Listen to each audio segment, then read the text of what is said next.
Hello guys, welcome to Ganu channel. இன்னைக்கு நம்ம வீடியோல பைத்தான்ல இருக்க for loop பத்தி தான் பார்க்க போறோம். இதுல for loop பத்தி மட்டும் பார்க்காம in அப்படின ஒரு கீவேர்டும் பார்க்க போறோம். அதுக்கு அடுத்து continue, break இந்த ரெண்டு கீவேர்ட்ஸும் for loop கூட எப்படி வேலை செய்யுது அப்படிங்கறதையும் பார்க்க போறோம். ஃபைனலா for loopல எப்படி else கொண்டு வரது அப்படிங்கறதையும் பார்க்க போறோம். இந்த ஆப்ஷன் பைத்தான்ல இருக்கு. for loopல else யூஸ் பண்ணிக்கலாம். அது எப்படி அப்படிங்கறது இந்த வீடியோல பார்க்க போறோம். வீடியோவை கடைசி வரைக்கும் ஸ்கிப் பண்ணாம பாருங்க. இது உங்களுக்கு நல்லா அண்டர்ஸ்டாண்ட் ஆகும். நீங்க இன்னும் நம்ம சேனலுக்கு சப்ஸ்கிரைப் பண்ணலாம். கீழ இருக்க அந்த ரெட் கலர் சப்ஸ்கிரைப் பட்டனை மறக்காம தட்டி விட்டுருங்க. நீங்க பண்ற ஒவ்வொரு சப்ஸ்கிரைப் தான் எனக்கு அடுத்தடுத்து வீடியோ பண்றதுக்கு மோட்டிவேஷனலா இருக்கும். இந்த ஃபார் லூப் எப்படின்னு பாத்தீங்கன்னா while loop மாதிரி இதுவும் ஒரு லூப் தான். லூப்போட கண்டிஷன் ட்ரூ ஆகுற வரைக்கும் எப்படி நம்ம while ரன் பண்ணமோ அதே மாதிரி தான் இந்த ஃபாரும். இந்த ஃபார்ல ரேஞ்ச் அப்படின்னு ஒரு ஃபங்க்ஷன் கூட யூஸ் பண்ணலாம். அந்த ரேஞ்ச்ங்கிற ஃபங்க்ஷனோட லென்த் எவ்வளவோ அந்த அளவுக்கு அது ரன் ஆகும். அது எப்படிங்கறத நம்ம போக போக பார்க்கலாம். ஃபர்ஸ்ட் நீங்க ஜெனரலா தெரிஞ்சு வச்சுக்கோங்க. இதுவும் ஆக்சுவலா while மாதிரி ஒரு லூப் தான். ஓகேவா? இப்போ ஒரு லிஸ்ட்டை வச்சு நம்ம இந்த ஃபாரை இட்ரேட் பண்றோம் அப்படின்னா அந்த லிஸ்ட்ல எவ்வளவு வேல்யூ இருக்கோ அதுக்கு ஏற்ற மாதிரி அந்த ஃபார் லூப் வந்து வேலை செய்யும். 10 வேல்யூ இருந்தா 10 வேல்யூயும் பிரிண்ட் பண்ற வரைக்கும் அந்த லூப் வந்து எக்ஸிக்யூட் ஆகிட்டே இருக்கும். ஓகே, இதை நம்ம எப்படி யூஸ் பண்றது அப்படிங்கிறத பார்க்கலாம். லிஸ்ட், டிக்ஷனரி எல்லாத்துலயுமே கிட்டத்தட்ட இதை சேமா தான் யூஸ் பண்ணுவாங்க. நம்ம இப்போ இதுல லிஸ்ட்டை வச்சு மட்டும் பார்க்கலாம். அடுத்தடுத்த வீடியோல லிஸ்ட்டுக்கு தனி வீடியோ, டியூபிளுக்கு தனி வீடியோ, டிக்ஷனரிக்கு தனி வீடியோ அப்படின்னு நான் அடுத்தடுத்த வீடியோஸ் போடுறேன். அதுல நம்ம இன்னும் தெளிவா பார்க்கலாம். இப்போ நம்ம இதுல ஜஸ்ட் லிஸ்ட்டை வச்சு இந்த ஃபார் லூப்பை எப்படிலாம் யூஸ் பண்ணலாம் அப்படிங்கறத மட்டும் பார்ப்போம். ஃபர்ஸ்ட் ஒரு லிஸ்ட் டிக்ளேர் பண்ணிக்கிறேன், மொபைல் அப்படின்னு. லிஸ்ட்டுக்கு நம்ம ஸ்கொயர் பிராக்கெட் போடுவோம்.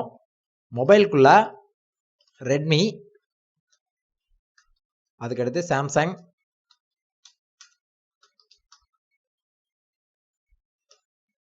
then Realme,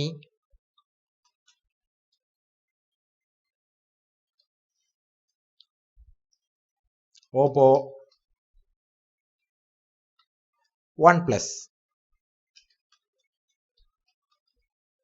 இவ்வளவு மொபைல்ஸ் நம்மகிட்ட இருக்கு அப்படின்னு வச்சுக்கலாம்.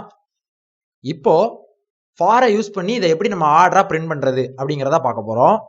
ஃபார் அப்படிங்கிற கீவேர்டு யூஸ் பண்ணுவோம் ஃபார் லூப்புக்கு. அதுக்கு அடுத்து ஒரு வேரியபிள் டிக்ளேர் பண்ணுங்க. ஓகேவா? எக்ஸ் இல்ல ஏதோ ஒண்ணு, வேல்யூ. ஓகேவா? வேல்யூன்னு ஒரு வேரியபிள் டிக்ளேர் பண்றேன். இதுக்கு அடுத்து இன் அப்படின்னு ஒரு கீவேர்டு யூஸ் பண்ணுங்க. தென் உங்களோட லிஸ்டையோ எதையோ இதுல கொடுங்க. டிக்ஷனரி, லிஸ்ட் ஏதோ ஒண்ணு அதை இதுல கொடுங்க. தென் இப்போ பிரிண்ட் அப்படின்னு கொடுத்து இந்த வேல்யூவை பிரிண்ட் பண்ணிருங்க. ஓகேவா? இவ்வளவுதான். இப்போ நம்ம இதோட லென்த் என்னவோ, இந்த லிஸ்டோட லென்த் என்னவோ அதுல இருக்கிற எல்லாமே இங்க ஆட்டோமேட்டிக்கா இந்த ஃபார் லூப் இட்டரேட் பண்ணி பிரிண்ட் பண்ணிரும். ஓகேவா?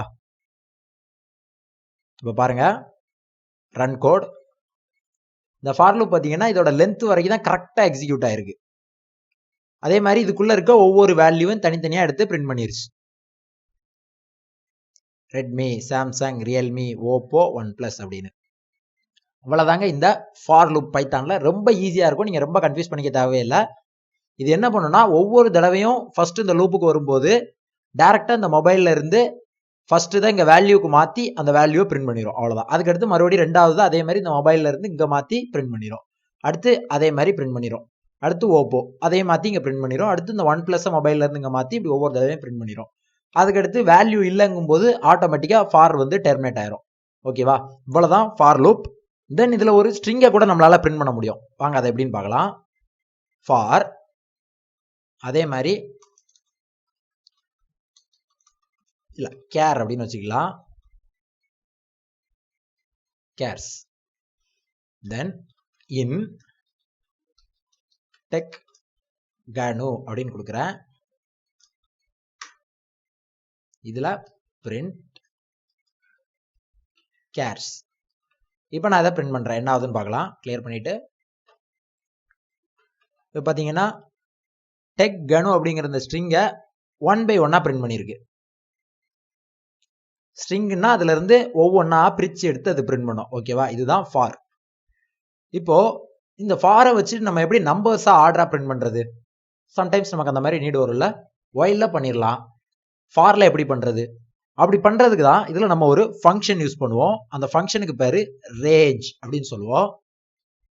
ஃபார் நம், சும்மா நம்ம டிக்ளேர் பண்ணிக்கோங்க. இது வந்து யூசர் டிஃபைன் தான், நீங்க என்ன வேணாலும் கொடுத்துக்கலாம். இன் ரேஞ்ச் அப்படின்னு ஒரு ஃபங்க்ஷன் இருக்கு. ஓகேவா? இந்த ரேஞ்சில் ஒரு சிங்கிள் வேல்யூ கொடுத்தீங்கன்னா 10 அப்படின்னு ஒரு சிங்கிள் வேல்யூ கொடுக்குறேன். இல்லை ஒரு சிங்கிள் வேல்யூ கொடுத்தீங்கன்னா இந்த ரேஞ்சில் இருக்க வேல்யூ எதை மீன் பண்ணுன்னா எண்டிங். ஓகேவா? இப்போ பார்க்கலாம். பிரிண்ட் நம். அப்போ இது எதுல இருந்து ஸ்டார்ட் ஆகும் அப்படின்னு கேட்டீங்கன்னா டிஃபால்ட்டா இது வந்து 0ல ஸ்டார்ட் ஆகும். இதோட இன்க்ரிமெண்ட் பாத்தீங்கன்னா டிஃபால்ட்டா 1 இருக்கும். இப்போ என்ன அவுட்புட் வருதுன்னு பார்க்கலாம். பாருங்க 1ல இருந்து 9 வரைக்கும் அது பிரிண்ட் பண்ணியிருக்கு. ஓகேவா? ஏன்னா நம்ம ரேஞ்சில் என்ன சொல்லியிருக்கோம், 10 வரைக்கும் பிரிண்ட் பண்ணுது. 10 பிரிண்ட் பண்ணாது, 10 வரைக்கும் தான் அது பிரிண்ட் பண்ணும். ஓகேவா? அதுதான் ரேஞ்ச். சரி, இப்போ இதுல நம்ம 2 வேல்யூ கொடுக்கலாம்.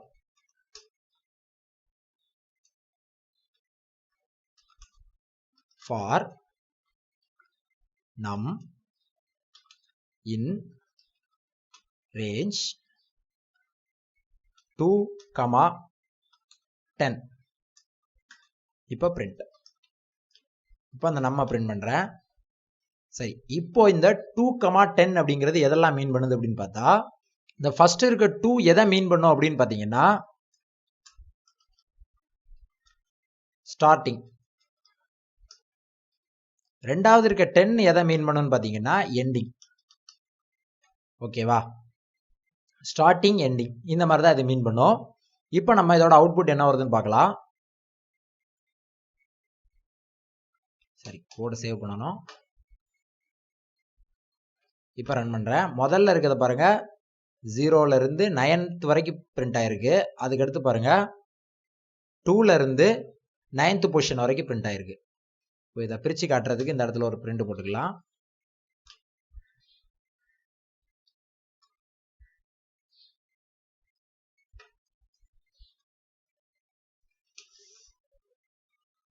இப்போ பாருங்க டிஃபரன்ஸ் தெரியும் உங்களுக்கு. ஃபர்ஸ்ட் இதுல 1ல இருந்து 9 வரைக்கும் பிரிண்ட் ஆயிருக்கு. தென் இங்க வந்து நம்ம ரேஞ்சில் ஸ்டார்டிங் ஸ்டார்ட் பண்ணியிருக்கோம் 2 அப்படின்னு. 2ல இருந்து 10 வரைக்கும். இப்போ பாரு 2, 9 வரைக்கும் நமக்கு பிரிண்ட் ஆயிருக்கு. ஓகேவா? அதாவது 10க்கு முன்னாடி வரைக்கும் தான் பிரிண்ட் பண்ணோம். 10 வரப்ப லூப் வந்து டெர்மினேட் ஆயிரும். ஸோ லூப்புக்கு வெளியே வந்துடும். இதுக்கு அடுத்து பார்க்கலாம். இதுலயே நம்ம இன்கிரிமெண்ட் கூட செட் பண்ண முடியும்.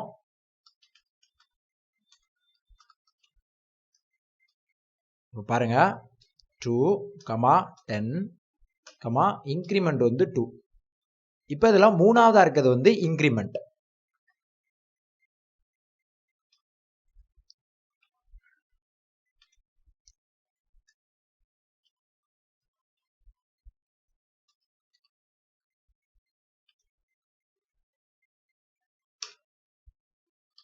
பிரிண்ட் நம். இப்போ பாத்தீங்கன்னா இதுல மூணாவது இருக்கிறது வந்து இன்கிரிமெண்ட். இப்போ பாருங்க 1ல இருந்து 9th பொசிஷன் வரைக்கும் நமக்கு ரன் ஆயிருக்கு. அதுக்கு அடுத்து 2ல இருந்து 9th பொசிஷன் வரைக்கும் நமக்கு ரன் ஆயிருக்கு. ஓகேவா? இதுக்கு அடுத்து பாருங்க 2, 4, 6, 8, 10 வரும்போது வழக்கம் போல லூப் வந்து டெர்மினேட் ஆயிரும். இவ்வளவுதாங்க இந்த for loop concept. Range use பண்ணி இப்படிதான் இதுல நம்பர்ஸை நம்ம கொண்டு வர முடியும். தென் இதுக்கு அடுத்து கண்டினியூ, பிரேக், இது எல்லாமே இதுல எப்படி வேலை செய்யும் அப்படின்னு நம்ம பார்க்கலாம். அதுக்கு முன்னாடி இந்த ஃபார் லூப்ல எப்படி எல்ஸ் ஆட் பண்றது அப்படிங்கிறத பார்ப்போம். அப்போ பாருங்க, இதை நான் 5ன்னு மாத்திக்கிறேன்.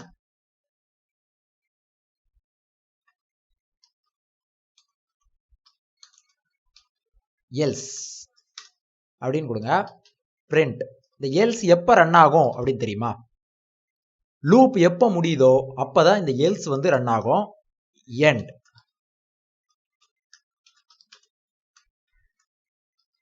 தி எண்ட் அப்படின்னு வச்சுக்கலாம். இப்ப பாருங்க 0ல இருந்து 4 வரைக்கும் பிரிண்ட் ஆயிருக்கு. The end. லூப் முடிஞ்சதுக்கு அப்புறம் தி எண்ட் அப்படின்னு பிரிண்ட் ஆயிரும். சரி, இப்போ பிரேக் அப்படிங்கிறது என்ன பண்ணும் அப்படின்னு பார்க்கலாம். ஒரு இஃப் எழுதலாம். இஃப் நம் ஈக்குவல் டு 2 2ன்னு வரும்போது பிரேக் ஆயிரு அப்படின்னு நம்ம சொல்றோம். ஓகேவா?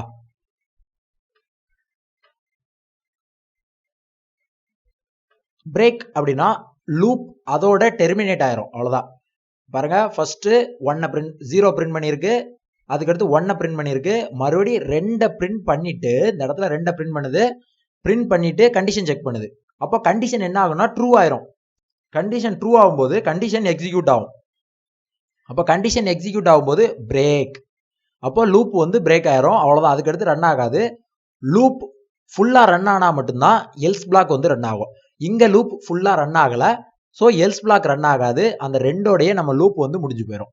இவ்வளவுதான் கான்செப்ட். அப்போ கண்டினியூ என்ன பண்ணும்? ஓகே, இந்த இடத்துல கண்டினியூ அப்படின்னு கொடுக்கலாம். பிரேக் எடுத்துட்டு கண்டினியூ. ஓகே, இப்போ என்ன பண்ணுதுன்னு பார்க்கலாம். 1ல இருந்து 4 வரைக்கும் நார்மலா இருக்கு. அப்போ கண்டினியூ என்னதான் பண்ணுச்சு? ஏன்னா இதுல பிரிண்ட் வந்து நமக்கு மேல இருக்கு, ஸோ அந்த கண்டினியூ பண்ற சேஞ்சஸை நம்மளால பார்க்க முடியாது. இந்த இடத்துல நம்ம அந்த பிரிண்டை கொடுத்துடலாம். இப்போ இந்த கண்டினியூ என்ன பண்ணுதுன்னு பார்ப்போம். ஒரு நம்பரை காணும், 0 1 2, வேல்யூ 2 காணும்.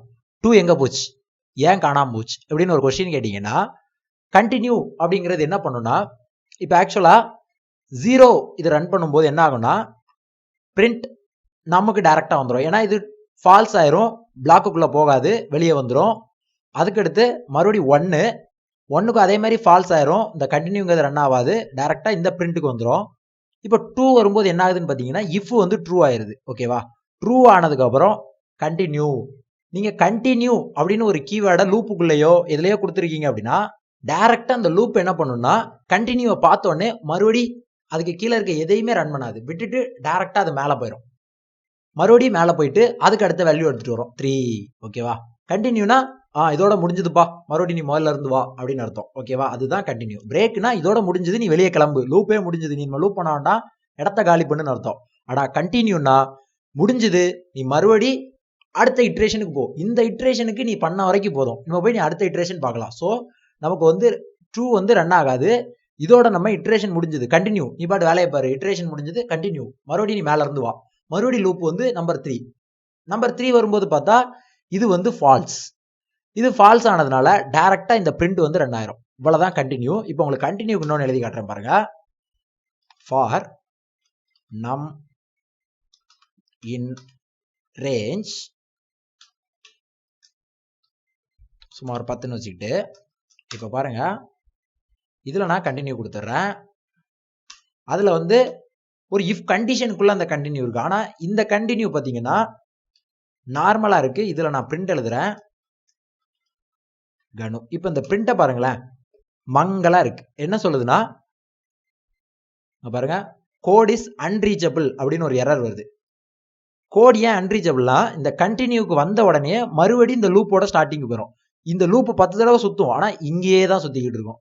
அப்போ இந்த கோட் எதுக்கு இங்க இருந்து வேஸ்ட்? இந்த கோட் என்னைக்குமே ரன் ஆகாது இந்த லூப்ல. அதனாலதான் கம்பைலரே நமக்கு எரர் கொடுக்க பாருங்களேன். பைலைன்ஸ் அப்படின்னு நான் ஒன்று யூஸ் பண்றேன் இந்த எரர் காட்டுறதுக்காக. அதுலயே நமக்கு எரர் வந்துருச்சு பாருங்க, கோட் இஸ் அன்ரீச்சபிள். அவ்வளவுதான். இப்போ புரியுதா? இந்த கண்டினியூனா இந்த இட்ரேஷன், இந்த கண்டினியூ வரும்போது இந்த இட்ரேஷன் இந்த லைனோட முடிஞ்சது, நீ அடுத்த இட்ரேஷனை ஸ்டார்ட் பண்ணு அப்படின்னு அர்த்தம். ஓகேவா? அதனால தான் இங்க வந்து இந்த நம்பர் 2 மட்டும் பிரிண்ட் ஆகல. இதுதான் கண்டினியூ. இந்த பிரேக்குக்கும் கண்டினியூக்கும் இதுதான் இருக்க முக்கியமான ஒரு வித்தியாசம். இன்னைக்கு நான் உங்களுக்கு கன்வே பண்ணணும் அப்படின்னு நினைச்ச கான்செப்ட் வந்து இவ்வளவுதான். இன்னைக்கு பார்த்த இந்த வீடியோ உங்களுக்கு நல்லா அண்டர்ஸ்டாண்ட் ஆயிருக்கும்னு நினைக்கிறேன். ஏதாவது டவுட்ஸ் இருந்துச்சுன்னா கீழே கமெண்ட் செக்ஷன்ல போடுங்க. இல்ல வேற மாதிரி டீச் பண்ணலாம் அப்படின்னு நினைச்சீங்கன்னா உங்களோட சஜஷனையும் கமெண்ட் செக்ஷன்ல சொல்லுங்க. கண்டிப்பா நான் உங்களோட சஜஷன்ஸ்க்கும் கமெண்ட்ஸுக்கும் ரிப்ளை பண்றேன். இதே மாதிரி அடுத்து ஒரு இன்ட்ரெஸ்டிங்கான வீடியோல சந்திக்கிற வரைக்கும் பாய் ஃப்ரெண்ட்ஸ்.